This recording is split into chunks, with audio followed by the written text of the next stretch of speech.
নির্যাতন নিপীড়নের শিকার হতে হয়েছে, আওয়ামী ফ্যাসিবাদের দ্বারা লাঞ্ছিত হতে হয়েছে, গুম খুনের শিকার হতে হয়েছে। তারই ধারাবাহিকতায় গণ অধিকার পরিষদের সংগ্রামী সভাপতি, এই দ্বিতীয় মুক্তিযুদ্ধের অন্যতম মহানায়ক ডাকসুর সাবেক ভিপি নুরুল হক নূরকে প্রায় 3 দিন এই সরকারের রাষ্ট্রীয় বাহিনী গুম করে রেখেছিল। এখন এদেশের জনগণ নুরুল হক নূরের গুমকে কেন্দ্র করে সোচ্চার হলো। আমরা যখন প্রতিবাদ মুখর হলাম, তখন ডিবির মাধ্যমে তাকে কোর্টে তোলা হলো। কিন্তু এর আগে তাকে কোথায় রেখেছিল? গতকাল নুরুল হক নূরের সাথে এই বিষয়ে আমার কথা হয়েছে। তিনি বলছেন যে ভাই, আমাকে একটা অন্ধকার রুমের মধ্যে রেখেছিল, আমি বলতে পারি না যে আমাকে কোথায় রেখেছিল।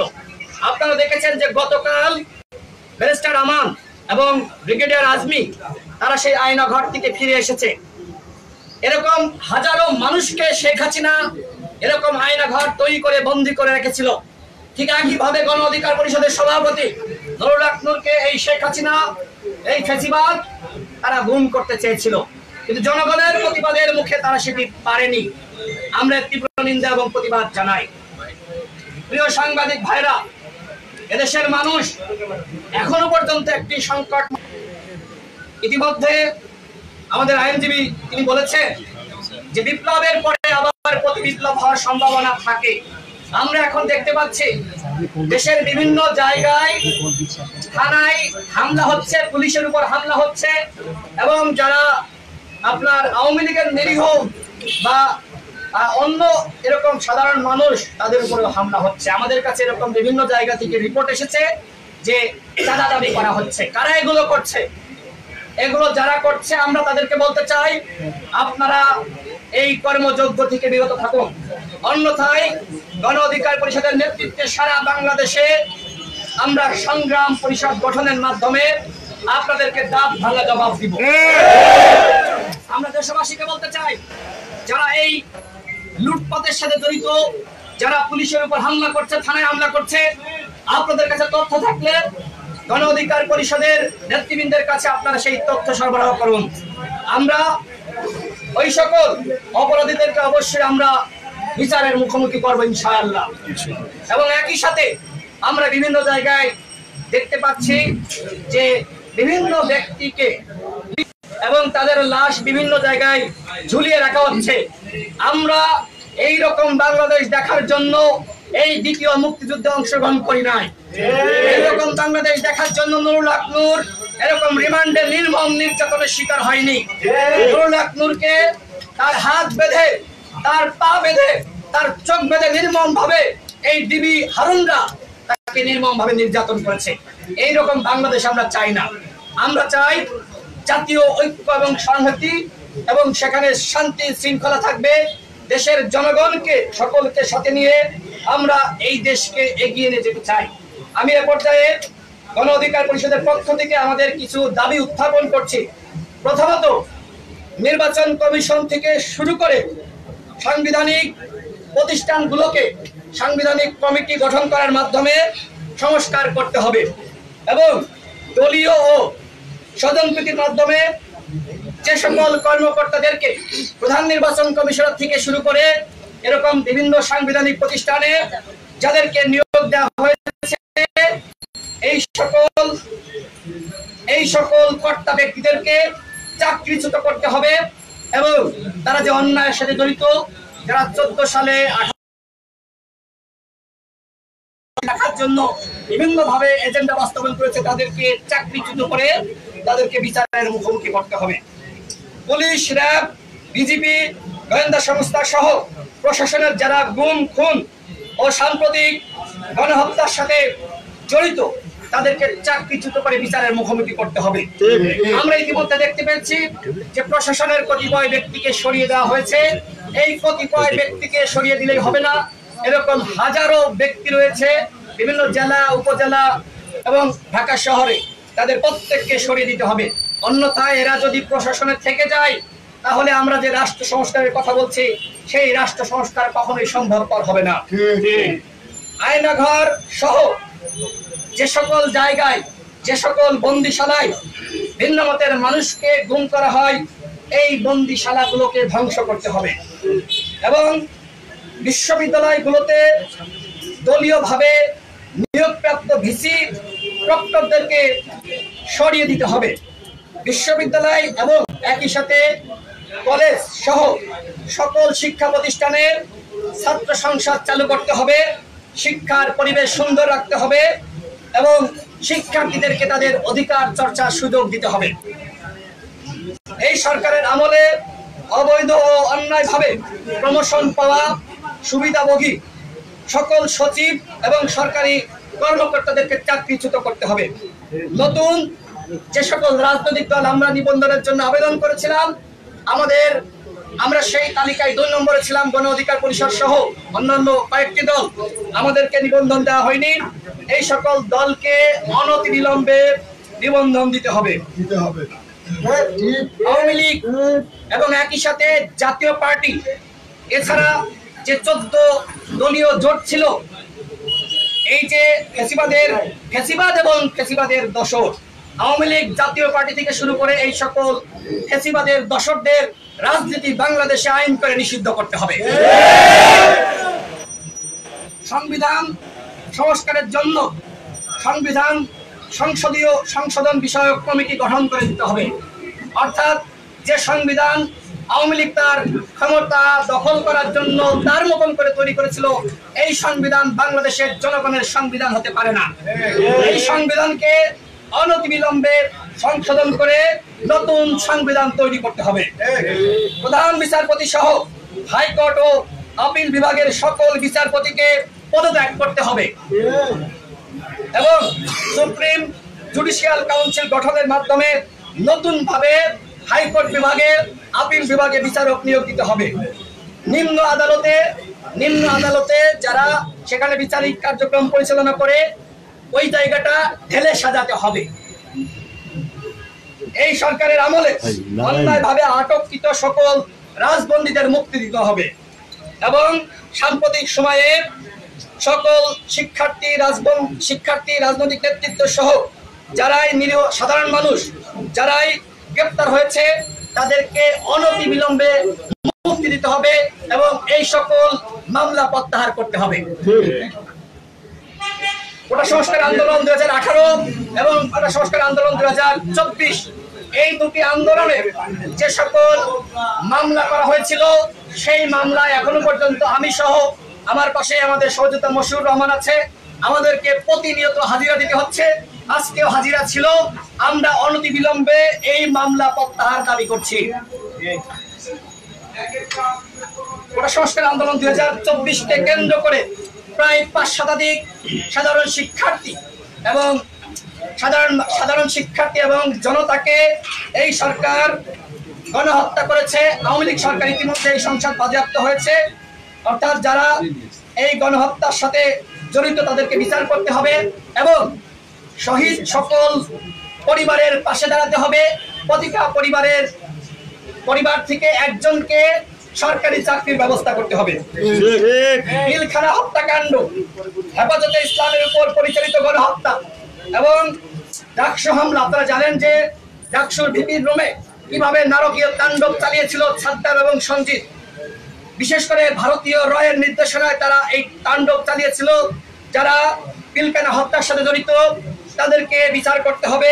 হেফাজতে ইসলামের উপর যে নির্মম নির্যাতন হয়েছিল তার বিচার করতে হবে এবং ডাকসু হামলার বিচার করতে হবে এবং যারা বিডিআরের যারা নিরীহ ছিল, যারা অন্যায়ের সাথে জড়িত ছিল না, তাদের সংখ্যা কয়েক হাজার, তাদেরকে অনতিবিলম্বে তাদেরকে মুক্তি দিতে হবে। আমি যখন 18 সালে জেলে ছিলাম, আমাদের সভাপতি এবার জেলে গিয়েছে। আমাদের কাছে তারা সেই সময় জানিয়েছে আমরা নিরীহ ছিলাম, নিরস্ত ছিলাম, আমাদেরকে এই সরকার অন্যায়ভাবে ফাঁসিয়েছে। আমরা এই বিডিআর ভাইদেরকে মুক্তি দাবি করছি এবং একই সাথে আমরা জানি কতিপয় সাংবাদিক হয়তো আপনার পদলেহন করে পয়সা প্লটের জন্য নিজেকে বিকিয়ে দিতে পারে, কিন্তু অধিকাংশ সাংবাদিক সমাজ এই পরিস্থিতির মধ্যেও তারা দেশের মানুষের পক্ষে ছিল। সেই জন্য দেশবাসী, আন্দোলনকারী ছাত্র জনতার পাশাপাশি সাংবাদিক ভাই বোন যারা রাজপথে থেকে জীবনের ঝুঁকি নিয়ে নিউজ কাভারেজ করেছে তাদেরকে একটা বিশেষ ধন্যবাদ না দিলে আসলে এটা অন্যায় হবে, সেজন্য আপনাদেরকে একটা বিশেষ ধন্যবাদ জানাচ্ছি এবং আল্লাহর কাছে শুকরিয়া জ্ঞাপন করছি যে আপনাদের সামনে এসে কথা বলতে পারার জন্য।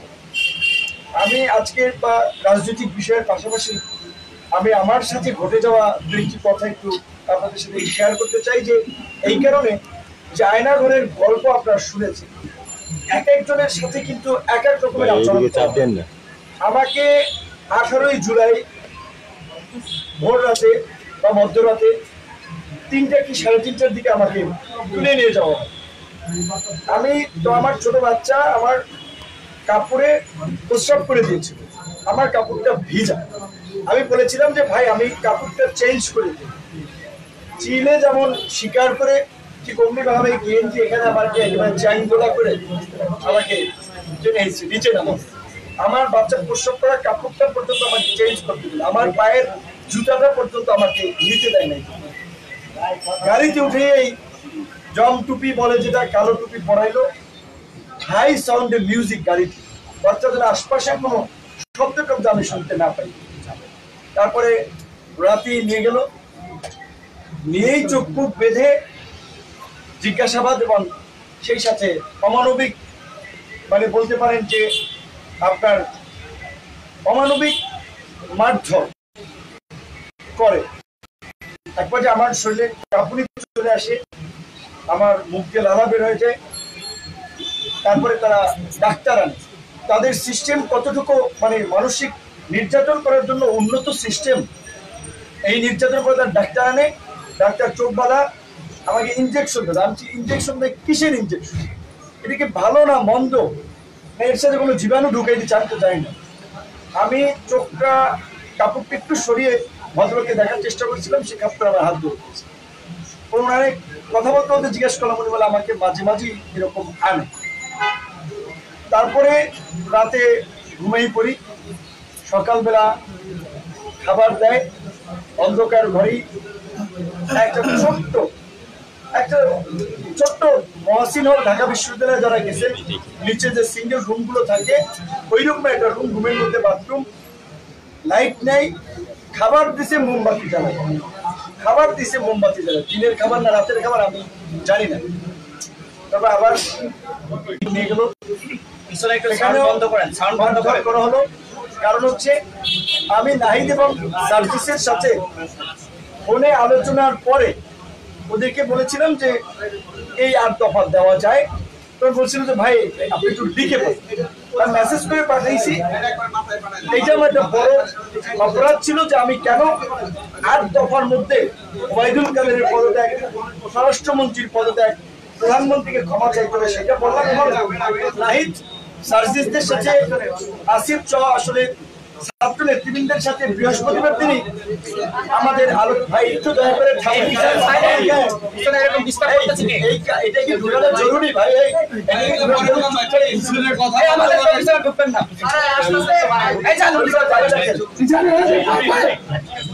আমি ওদের সাথে আলোচনা করে আমরা বলেছিলাম যে বৃহস্পতিবার দিন যেভাবে সারা দেশে নির্বিচারে গুলি করে মানুষ হত্যা করা হচ্ছে, শুক্রবারও করা হচ্ছে, কাজে এখন সরকারের পতন ছাড়া আমাদেরও মুক্তি নেই, জাতিরও মুক্তি নেই।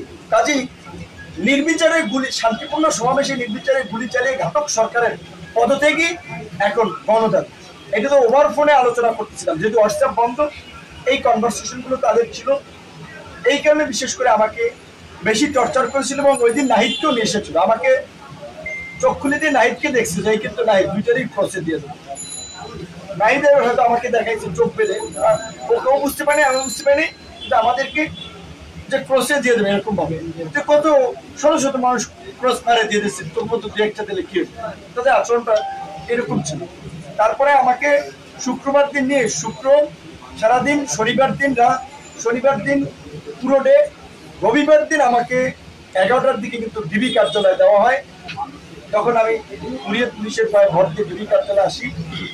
ডিবি কার্যালয়ে ওখানে এডিসি অ্যাডমিন ছিল শাহিন সাহেব, কতটা পাষণ্ড।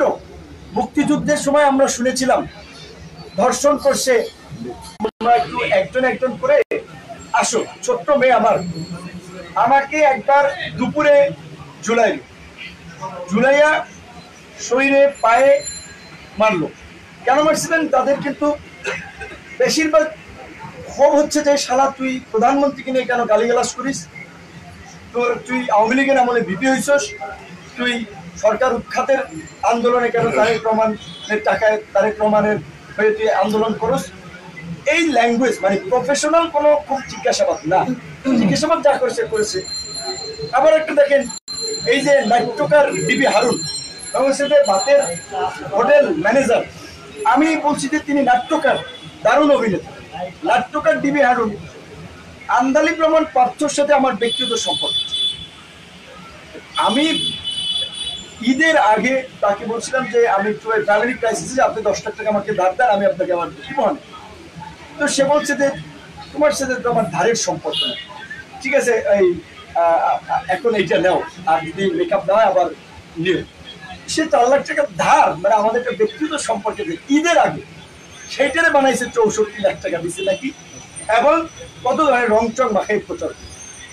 এবং এই যে ধরেন সেই সময় টিভি 71 টিভি বা আরো অনেকে রং চং মাখি প্রচার করেছে।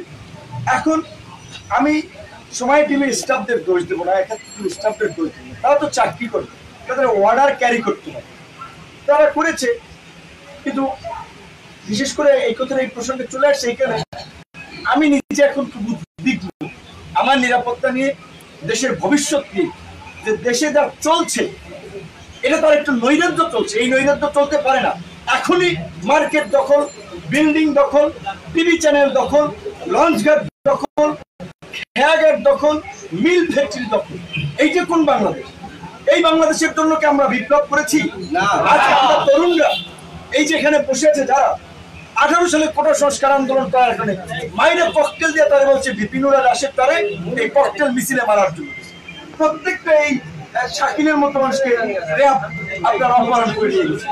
অনেক এই যে তরুণরা, আমরা যে 18 সালে কোটা সংস্কার আন্দোলন শুরু করে আমরা যখন বুঝতে পেরেছি যে কোটা একটা চাকরির ক্ষেত্রে একটা পয়েন্ট, রাষ্ট্র সংস্কার না হলে আমাদের মুক্তি নাই, তাই কিন্তু আমরা দেখেছেন আপনারা কোটা সংস্কার আন্দোলনের পরপরই আমরা রাষ্ট্র সংস্কারের জন্য এই গণ অধিকার পরিষদ নামক তারুণ্যের নতুন ধারা রাজনৈতিক দল, জনতার অধিকার আমাদের অঙ্গীকার, আমাদের অঙ্গীকার দেশ হবে জনতার এই স্লোগানকে ধারতে আমরা এই দলটা গঠন করি।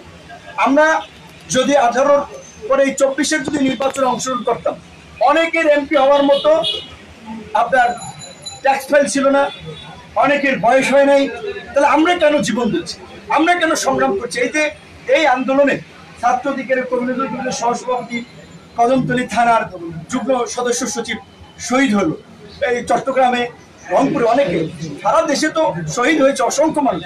কিন্তু আমি বলছি আমরা কেন লড়াইটা করছি? ছাত্র জনতা, রাজনৈতিক দল তো 17 বছরে এই ফ্যাসিবাদের পতন ঘটাতে পারে নাই, ছাত্র জনতা, আম জনতা পতন ঘটিয়েছে। আর এখন আরেক দল লোক লুটপাট শুরু করে দিয়েছে।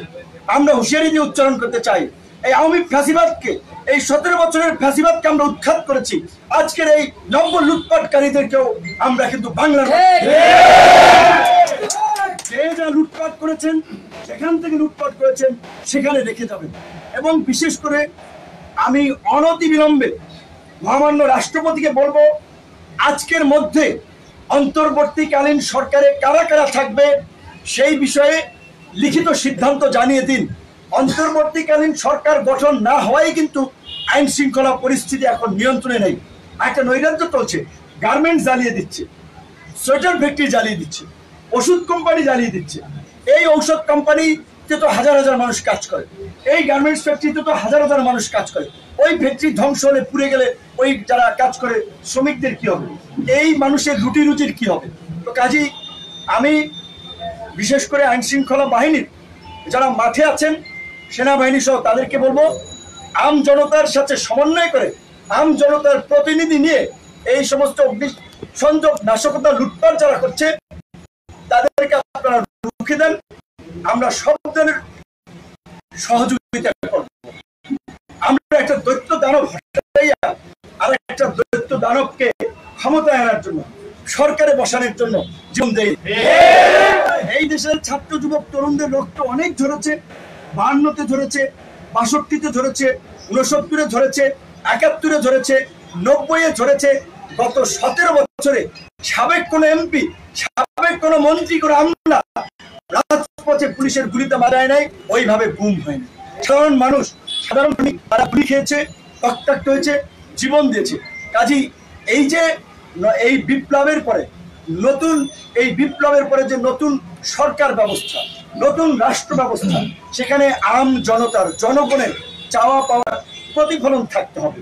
আমরা যারা এই প্রজন্মের রাজনীতি করি, কোটা সংস্কার থেকে এই রাষ্ট্র সংস্কারের আন্দোলন করেছি, এই স্বপ্ন বাস্তবায়ন না হওয়া পর্যন্ত আমরা সদা জাগ্রত আছি এবং আমাদের অনুসারীদেরকে আমরা পরিষ্কারভাবে বলতে চাই, যার বিরুদ্ধে একটা প্লেট কিংবা 2 টাকার সুতাও যদি লুটপাটের অভিযোগ পাওয়া যায়, তাকে আমরা নিজের আইন শৃঙ্খলা বাহিনীর হাতে তুলে দেব। সারা দেশে গণ অধিকার পরিষদ, অন্যান্য রাজনৈতিক দল, যারা বিরোধী রাজনৈতিক দল, তাদেরকে অনুরোধ করব, আপনারা নেতা কর্মীদেরকে শান্ত করুন। কারা কি করছে ইতিমধ্যে কিন্তু সমস্ত ডেটা আমাদের কাছে চলে আসছে, সাংবাদিকরা জানে। এই লুটপাট নৈরাজ্য চলতে দেব না, আমরা দেব না, আমরা পরিষ্কার ভাবে বলছি। কাজে এত পুলকিত হওয়ার কিছু নাই। কিন্তু মহামান্য রাষ্ট্রপতি মহোদয়কে বলবো, এই যতক্ষণ পর্যন্ত না সরকার গঠন না হয়, উপদেষ্টারা ততক্ষণ পর্যন্ত আইন শৃঙ্খলা পরিস্থিতি নিয়ন্ত্রণে আসবে না। এই উপদেষ্টাই বিভিন্ন জায়গায় রাজনৈতিক দল, নাগরিক সমাজ, গণমাধ্যম কর্মী সকলের সমন্বয়ে জেলায় জেলায়, উপজেলায় উপজেলায় কমিটি করে এলাকার পরিবেশ রক্ষা করতে হবে। এই যে আন্দোলন করেছে আমাদের ছাত্র তরুণ, স্কুল পড়ুয়া শিক্ষার্থীরা, কলেজ পড়ুয়া শিক্ষার্থীরা, বিশ্ববিদ্যালয় পড়ুয়া শিক্ষার্থীরা, কয়েকদিন পরে শিক্ষা প্রতিষ্ঠান খুলে দিলে তারা অনেকে ক্লাসে ফিরে যাবে। তাদের তো বছর বছর একেবারে আন্দোলন করা, রাজপথে থাকা সম্ভব নয়। কাজে এখানে গণমাধ্যমের একটা কিন্তু গুরুত্বপূর্ণ ভূমিকা রাখার সুযোগ তৈরি হয়েছে। আপনাদেরকে এইবার আপনাদের পেশাদারিত্ব দেখাতে হবে, আপনাদের প্রফেশনালিজম দেখাতে হবে, আপনাদের সেই ফ্রিডম, অবাধ স্বাধীনতা আল্লাহর রহমতে এখন আপনাদের আছে। কাজে আপনারা এগুলো তুলে ধরবেন। আজকে ছাত্র, শিক্ষক, অভিভাবক, এই যে যারা পানি এগিয়ে দিয়েছিল, মায়েরা তার সন্তান নিয়ে রাজপথে এসেছিল, ঠিক একইভাবে এই নৈরাজ্য, লুটপাট এবং আগামীতে যেন আমরা একটা সুন্দর বাংলাদেশ বিনির্মাণ করতে পারি, সেই ধরনের একটা জন আকাঙ্ক্ষার রাজনৈতিক দলকে, রাজনৈতিক নেতৃবৃন্দকে সরকারে বসানো, রাষ্ট্র ক্ষমতায় নিয়ে আসা, সেজন্য আমাদেরকে সাপোর্ট করতে হবে। অন্তর্বর্তীকালীন সরকার 3 মাসের হবে না 6 মাসের হবে না 3 থেকে 6 বছর হবে, সেটা রাজনৈতিক দলের সাথে আলোচনা সাপেক্ষে, ছাত্র তরুণদের প্রতিনিধিদের সাথে আলোচনা সাপেক্ষে একটা সিদ্ধান্ত নিতে হবে। কিন্তু একই সাথে আমাদের খেয়াল রাখতে হবে, একটা অনির্বাচিত সরকার যদি দীর্ঘদিন ক্ষমতায় থাকে, তাদেরকে ওইভাবে অনেকের রাষ্ট্র পরিচালনার অভিজ্ঞতা নাই। ডক্টর মোহাম্মদ ইউনূস স্যারকে প্রধান করা হয়েছে, এটা তো আমরা অনেক আগে থেকেই বলেছি যে বাংলাদেশে ডক্টর মোহাম্মদ ইউনূস স্যারের লেভেলের লোক এই মুহূর্তে নাই। সো তার প্রশ্নে আমাদের অগাধ শ্রদ্ধা, ভালোবাসা, সমর্থন আছে। কিন্তু একটা গণতান্ত্রিক রাষ্ট্র তো নির্বাচিত জনপ্রতিনিধিদেরকে যত দ্রুত সম্ভব রাষ্ট্র পরিচালনায় নিয়ে আসতে হবে, জনগণের ম্যান্ডেট নিয়ে। এখন আমরা মনে করি যে 3 থেকে 6 মাসের মধ্যে, 3 থেকে 6 মাস মেয়াদে একটা অন্তর্বর্তীকালীন সরকার হতে পারে। সেটা যদি রাজনৈতিক সকল দল, ছাত্র জনতা আরো কম বেশি সমর্থন করে, সেখানে আমাদের মতামত থাকবে। কিন্তু 3 থেকে 6 বছর যদি একটা অনির্বাচিত সরকার থাকে, তাহলে সেই দেশে গণতন্ত্র থাকবে না, ওটা আরেকটা অন্যরকম পরিস্থিতি কিন্তু তৈরি হবে। কাজে এখানে আমাদের কিন্তু সতর্ক থাকতে হবে। এবং এই আন্দোলনের বিশেষ করে আমাদের লিখিত বেশ কিছু দাবি দেওয়া আমাদের সাধারণ সম্পাদক জানিয়েছে যে আমরা বর্তমানে সব রাজনৈতিক দলকে এলাকায় এলাকায় শান্তি সম্প্রীতির জন্য জনসাধারণ, নাগরিক সমাজ, সংবাদকর্মী, স্থানীয় প্রশাসন যারা আছে তাদের সাথে মত বিনিময় করার জন্য, মত বিনিময় সভা করা, সম্প্রীতি র্যালি করা, এগুলোর আমরা আহ্বান জানাই। গণ অধিকার পরিষদের পক্ষ থেকে আগামী শুক্রবার বিকাল 3টায় গণ অধিকার পরিষদের কেন্দ্রীয় কার্যালয়ে আমরা এই সম্প্রীতি আমরা একটা সমাবেশ করব, যেখানে বিভিন্ন মত, পথের, ধর্ম, বর্ণের মানুষ থাকবে। আমাদের এই ঢাকার সমাবেশ থেকে সব মত পথের মানুষের নিয়ে আমরা পুরো জাতির উদ্দেশ্যে একটা জাতীয় ঐক্য এবং সম্প্রীতি প্রতিষ্ঠায় আমরা আবেদন জানাবো।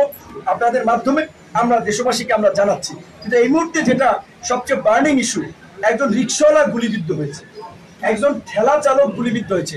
আমি ডিবি কার্যালয়ে ছিলাম, আমি কারাগারে ছিলাম, বিশ্বাস করবেন এখান দিয়ে রক্ত পড়ছে, গায়ে গেঞ্জি নেই, আমার মায়া লাগছে। আমার 2টা টি-শার্ট আমি দিয়ে আসছি, যে ও বলছে হকারি করে পানি বেছে, পানি বাসে যে পানি বেছে, শশা বেছে, লুঙ্গি পরা ওই অবস্থায় ধরে নিয়ে আসছে, গুলিবিদ্ধ, শরীর পয়সা যাচ্ছে, পা দিয়ে রক্ত পড়ছে, পুজ বেরোচ্ছে।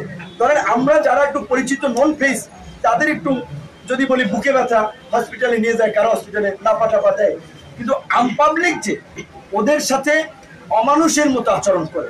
তো এই যে জেলখানায় যারা আছে, বাইরে যারা আহত আছে, এই আহতদের চিকিৎসা আমি সেনা প্রধানকে অনুরোধ জানাবো যে আপনি যেমনি ভাবে বলেছেন গণহত্যাকারীদের প্রত্যেককে বিচারের মুখোমুখি করা হবে, বিচার তো অবশ্যই হবে।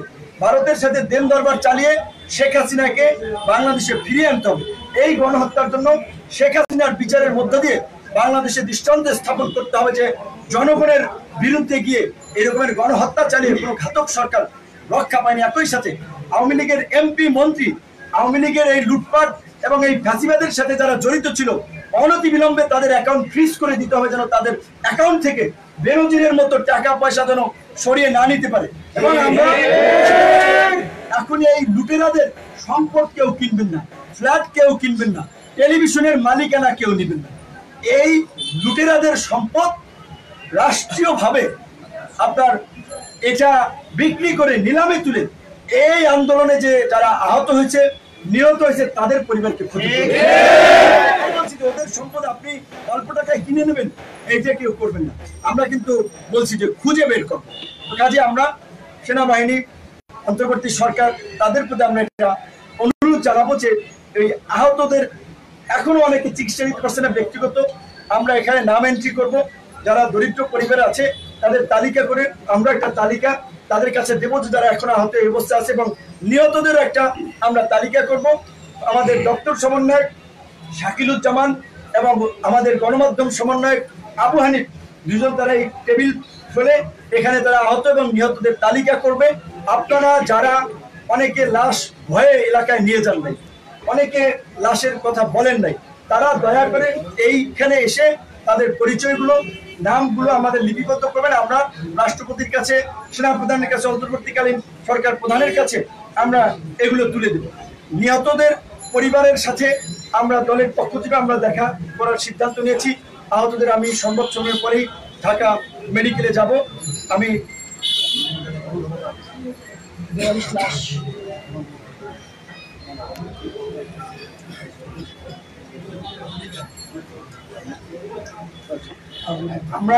আমরা যেটা বিশেষ করে এই মুহূর্তে গুরুত্বপূর্ণ যে বিষয়টা বলে, আমাদের সভাপতি নুরুল হক নূর তিনি কারাবন্দী ছিলেন, যে কারণে আসলে রাষ্ট্রপতির সাথে সংলাপে আমি উপস্থিত হয়েছিলাম। তো আমরা দলগতভাবে আমরা একটি প্রস্তাবনা, এই যে অন্তর্বর্তীকালীন সরকার গঠিত হবে, সেজন্য আমরা দলগতভাবে আমাদের সভাপতি সহ আমরা একটি প্রস্তাবনা দেওয়ার জন্য আমরা রাষ্ট্রপতির সাথে আমরা বৈঠকে বসবো। না, এই যে রাষ্ট্রপতি বলেছে যে রাজনৈতিক দলগুলোর মতামতের ছাত্রদের পাশে, সেটা তো হবে। তো এই মুহূর্তে যেটা আর একটা কথা যেটা আমি বলতে চাচ্ছিলাম, এখন আমাদের আরো একটা যেটা বলছে, আহত নিহতদের ক্ষতিপূরণ চিকিৎসার পাশাপাশি একটা বার্নিং ইস্যু হচ্ছে প্রশাসনের মধ্যে যে একটা দুর্বৃত্তের সিন্ডিকেট যারা গড়ে উঠেছিল, তাদেরকে কিন্তু অনতি বিলম্বে গ্রেপ্তারের ব্যবস্থা করা, তাদেরকে বিচারের মুখোমুখি করতে হবে, তাহলে তারা দেশ থেকে পালিয়ে যাবে। এবং সামগ্রিকভাবে যে আমাদের একটা রাষ্ট্র মেরামত বা এই মুহূর্তে ইন্টারিম গভর্নমেন্ট যেটা করতে পারে, তার একটা রূপরেখা সংক্ষিপ্তভাবে কিন্তু আমাদের সাধারণ সম্পাদক উল্লেখ করেছে যে শিক্ষা প্রতিষ্ঠানে গণতান্ত্রিক মূল্যবোধ বিকশিত করার জন্য সকল বিশ্ববিদ্যালয় কলেজগুলোতে ছাত্র সংসদ নির্বাচন করা, ঢাকা বিশ্ববিদ্যালয়, রাজশাহী বিশ্ববিদ্যালয়, জাহাঙ্গীরনগর সহ 4টি যে স্বায়ত্তশাসিত বিশ্ববিদ্যালয় আছে, দেশের সমস্ত পাবলিক বিশ্ববিদ্যালয়গুলোকে স্বায়ত্তশাসন দেওয়া। কারণ যদি স্বায়ত্তশাসন থাকে, সেখানে শিক্ষকদের কিছুটা ফ্রিডম থাকে, ছাত্রদের কিছুটা ফ্রিডম থাকে, ছাত্র সংসদ নির্বাচন যদি থাকে এবং এই আপনার স্বায়ত্তশাসন যদি থাকে, তাহলে এই যে ছাত্র সমাজ একবারে 52 থেকে 71, 90 থেকে 24 বারবার যে প্রতিবাদের মাধ্যমে ফ্যাসিবাদ গণবিরোধী সরকারকে রুখে দিয়েছে, এইটা রুখে দিতে পারবে। এবং এখন এই নির্বাচন কমিশন, বিচার বিভাগ, দুর্নীতি দমন কমিশন, এটা কিন্তু সংস্কার করতে হবে। এই যে 16 লক্ষ কোটি টাকা দেশের গত 15 বছরে পাচার হয়ে গেছে, এই পাচারকৃত অর্থ ফিরিয়ে আনতে হবে।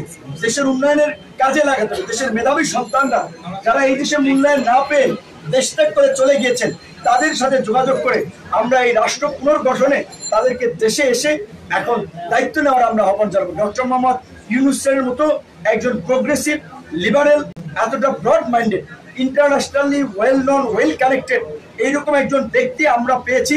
এটা আমাদের দেশের জন্য যে একটা কত বড় সম্পদ, তো কাজেই তার হ্যান্ডস লাগবে, তার হেল্পিং হ্যান্ডস লাগবে এই রাষ্ট্রকে মেরামত করার জন্য। সুতরাং আমি আমাদের দেশের যারা বংশোদ্ভূত সন্তানেরা বাইরে আছেন, ইঞ্জিনিয়ার, ডাক্তার, প্রকৌশলী, যারা বিভিন্ন সেক্টরে গুরুত্বপূর্ণ দায়িত্ব পালন করছেন, তাদেরকে বলবো বাংলাদেশ আপনার মা মাটি আপনাকে ডাকছে। এই বাংলাদেশকে নতুন করে বিনির্মাণ করতে হবে। নয়া রাষ্ট্র ব্যবস্থার জন্য রাজনৈতিক সমঝোতার প্রয়োজন হবে। অবশ্যই রাজনৈতিক দলগুলো সেই সমঝোতার আলোকে, আপনারা জানেন যে এই গত নির্বাচনের আগে আপনারা একটা একটি দফা রূপরেখা দিয়েছে, এবং আমাদের প্রবাসী ভাই বোনদের প্রতি আমি একটা জিনিস আহ্বান জানাবো, এখন এটা জনগণের সরকার হবে। ইন্টারিম গভর্নমেন্ট হইলেও আমাদের সমস্ত রাজনৈতিক দলের সমর্থন হবে। কাজে এই যে দেশের যে ইকোনমির যে আপনার বেহাল দশা, এখন থেকে আপনারা প্রত্যেকটা পয়সা পাঠাবেন ব্যাংকিং চ্যানেল, রেমিটেন্সের মাধ্যমে এখন আমাদের অর্থনীতি সচল করতে হবে।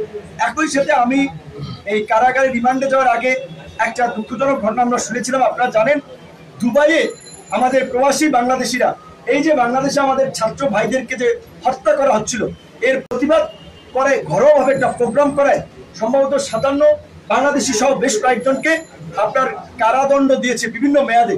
তো আমরা সেখানে দুবাইয়ের যারা দূতাবাসে আছেন, বাংলাদেশের অন্তর্বর্তীকালীন সরকার অবশ্যই সেই আমাদের প্রবাসী বীর মুক্তিযোদ্ধা যারা এই দ্বিতীয় মুক্তিযুদ্ধের জন্য ত্যাগ স্বীকার করতে গিয়ে সেই কারাগারে আপনার বিদেশের কারাগারে বন্দী হয়েছেন, তাদের মুক্তির জন্য ব্যবস্থা করতে হবে। প্রবাস থেকে যারা আমাদের এই আন্দোলন সংগ্রামে উৎসাহ দিচ্ছেন, গণতন্ত্রের পক্ষে, মানবাধিকারের পক্ষে জোরালো ভূমিকা রেখেছেন, বিশেষ করে বেশ কয়েকজন সাংবাদিকের নাম বললেই নয়, জুলকার নাইম, সাহের, নাগরিক টিভি টিটু, কনক সরার, শাহেদ আলম, এরকম আরো অনেকে, মাফ করবেন যে সবার নাম না বলতে পারে কারণ এই মুহূর্তে মনে এসছে না। তো এই সমস্ত হিরোদের, তারা দেশের বাইরে থেকেও যে বাংলাদেশের জনগণের পক্ষে অবস্থান নিয়েছে, তাদেরকে আমরা পুরস্কৃত করবো। তাসনিম ঘুরির নেত্র নিউজের সবচেয়ে বড় কাজ করেছে মনির হায়দাররা, আপনারা জানেন। এবং একই সাথে এই দেশে সাগর রুনি সহ যেই সাংবাদিকদের হত্যাকাণ্ডের শিকার হয়েছে, তাদের বিচারও আমরা দাবি জানাই এবং আমরা তার জন্য সোচ্চার থাকবো। যেসব সাংবাদিকরা এই সরকারের গত 17 বছরে ক্ষতিগ্রস্ত হয়েছে, অনেকের আমরা জানি দেশে থাকতে পারে, সম্পদ কেড়ে নিয়েছে, তাদেরও আমরা পাশে থাকবো। এবং আপনাদের প্রতি একটা অনুরোধ থাকবে, এই ফ্রিডমের জন্য, আপনাদের পেশার জন্য আপনাদেরকে লড়াই করতে হবে, আমরা পাশে থাকবো। এবং আমরা যে গণতন্ত্রের জন্য লড়াই করছি, সেই লড়াইয়ে নাগরিক হিসেবে আপনারা পাশে থাকবেন। আপনাদের মাধ্যমে পুরো দেশবাসীকে ধন্যবাদ এবং কৃতজ্ঞতা জানাই, যারা আমার মুক্তির জন্য কথা বলেছেন, আমার জন্য প্রতিবাদ করেছেন, দোয়া করেছেন। এই যে ভালোবাসা, এইটার জন্যই আসলে আমাদের রাজনীতিটা করা। সো এই ভালোবাসাই আমরা মানুষের কাছে চাই, এবং আমরা এই সম্প্রীতি আগামী শুক্রবার এই সম্প্রীতি সমাবেশ করার মধ্যে দিয়ে আমরা জেলায় জেলায়ও জাতীয় ঐক্য এবং সম্প্রীতি প্রতিষ্ঠার জন্য জেলায় জেলায় আমরা সফর করব। আমরা আমাদের নেতাকর্মী সহ সব দলের নেতাকর্মীদেরকে আবারও শান্ত থাকার অনুরোধ জানাই। বিশেষ করে একটা কথা বিশেষভাবে উল্লেখ করা দরকার, হামলা হয়েছে মাশরাফির বাড়িতে, সেটা অনাকাঙ্ক্ষিত, আমরা নিন্দা জানাই, কিন্তু প্রচার করা হচ্ছে যে সংখ্যালঘু লিটন দাস। তাহলে এই যে ভারতীয় গণমাধ্যম যে বাংলাদেশ বিষয়ে যে নেগেটিভ প্রোপাগান্ডা ছড়াচ্ছে, বিভ্রান্তি ছড়াচ্ছে, শুভেন্দু অধিকারী যে পশ্চিমবঙ্গের যে বিজেপির যে সভাপতি, তিনি বলেছিলেন যে 1 কোটি হিন্দু শরণার্থীকে নাকি বাংলাদেশ থেকে ভারতে পাঠিয়ে দেবে। কোন কুলাঙ্গার এই দেশের একজন সংখ্যালঘুকে ভারতে পাঠাবে? কে তাদের উপরে হামলা করবে? সেটা আমরা দেখবো। তা আমার দেশের আমাদের বন্ধু, আমাদের স্বজন।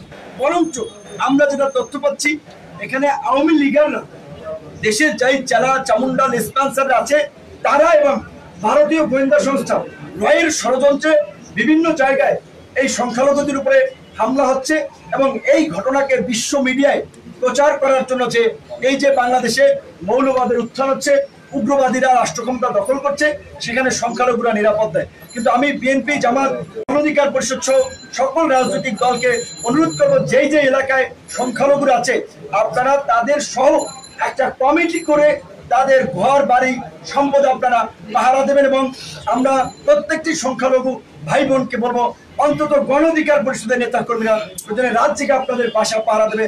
আপনারা যদি আক্রান্ত হন, আপনারা এই খবরটুকু পৌঁছে দেবেন। এই যে ঘর পোড়ার মধ্যে যারা আলু পোড়া খেতে চায়, এদের ভিডিও রাখুন। ইন্টারিম গভর্নমেন্ট হইলে বিচারের মুখোমুখি তাদের হতে হবে।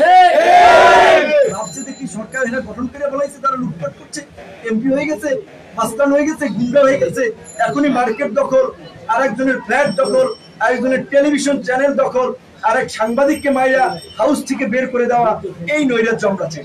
আমরা একটা শান্তি সম্প্রীতির বাংলাদেশ চাই, একটা সহনশীল সমাজ চাই, একটা গণতান্ত্রিক মূল্যবোধের সমাজ চাই। মারামারি, হানাহানি, প্রতিশোধ, প্রতিহিংসা এই দেশে গত 53 বছরে চলেছে। এই অ্যানালগ রাজনীতি, old generation corrupted politics, dirty পলিটিক্সকে তরুণ সমাজ ধুয়ে মুছে তারা পরিষ্কার করে নতুন রাজনীতি, নতুন বাংলাদেশ বিনির্মাণ করবে। যেই কারণেই তরুণরা আজকে এই শিক্ষা প্রতিষ্ঠান থেকে রাজপথে, কোটা সংস্কার থেকে রাষ্ট্র সংস্কারের দাবি তুলেছে। রাষ্ট্র সংস্কার করেই তরুণরা, যারা শিক্ষার্থী তারা শিক্ষা প্রতিষ্ঠানে ফিরবে, যারা রাজনীতি করছে তারা আগামী বাংলাদেশের নেতৃত্ব দেবে। আপনারা সবাই ভালো থাকবেন। যদি বিশেষ করে প্রশ্ন না থাকে